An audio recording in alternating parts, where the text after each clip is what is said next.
Bonjour Martine. Fête nationale oblige, 14 juillet 2022, la France devrait être en liesse et fière de son pays, de son passé et de son rayonnement.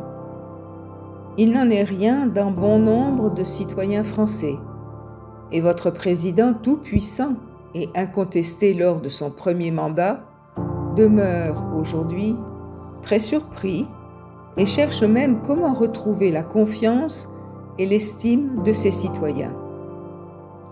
Il ne le pourra pas, et cela laisse augurer des temps difficiles et mouvementés pour sa gouvernance pendant son deuxième mandat, celui qui actuellement commence.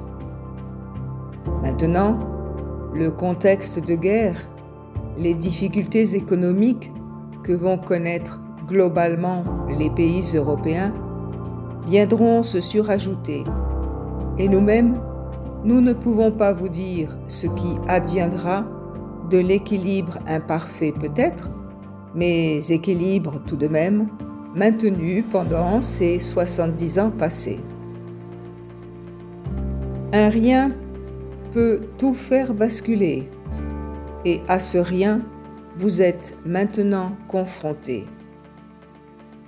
Bien que connaissant les différents scénarios qui peuvent vous arriver, il n'est pas raisonnable, ni même honnête de notre part, de vous en faire part maintenant.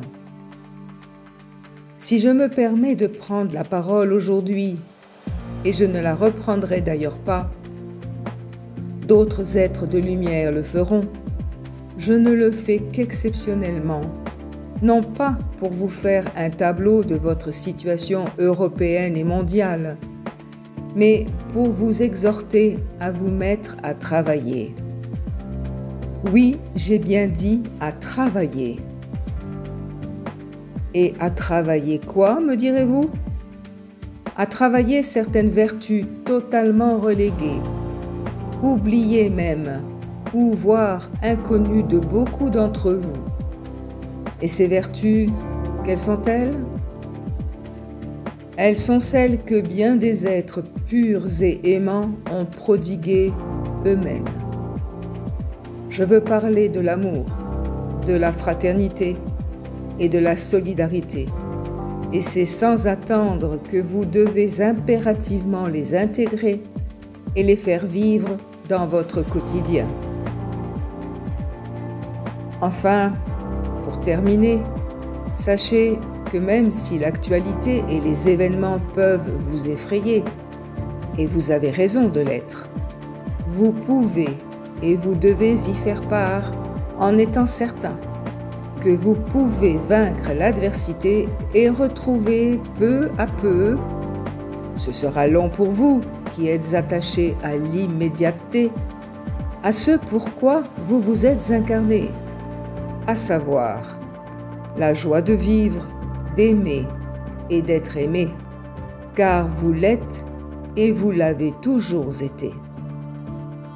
Je remercie Martine, fidèle canal des plus hautes vibrations, incarné pour vous éclairer, et je vous présente mes sincères encouragements à vous ressaisir et à orienter vos vies différemment. Il en va de votre survie, mes chers frères de la terre qui êtes aimés. Je me répète, qui êtes aidés. Je me répète encore, et qui continueront à l'être. Je ne signerai pas de mon nom céleste. Il ne vous est pas connu. Et il pourrait vous faire penser ou croire de l'inexactitude de mes propos recueillis par Martine.